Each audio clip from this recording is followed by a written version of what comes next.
Po në një sfidë, a ke pasur që mund të ndashme ne për të frymëzuar sa më shumë? Sfida, mendoj se sfidat janë më shumë me vetveten. Janë ato sfidat ku fillon e demoralizohesh me punën, nuk pëlqen se çapo punon, dhe pastaj heq dorë, po pastaj rikthehesh prap, po që është shumë e rëndësishme që të jesh konsistent në atë çka don, edhe pse punon shumë pak, por të jetë e vazhdueshme. E ke menduar ndonjëherë që nuk do t'ja dalësh? Po, zgjohem gjese. Si do ta çoj deri në fund këtë mision?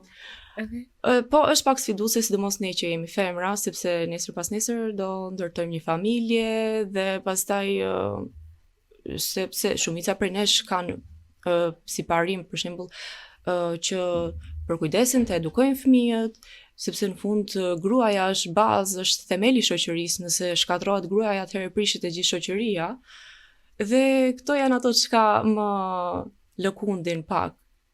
Por që mendoj se Zoti përderisa na e ka sjell disa aftësi, na e ka dhënë talente, mendoj se jep edhe mundësinë për me i përballu ato, siç është ajo që Zoti nuk e mundon njeriu për të mundësi.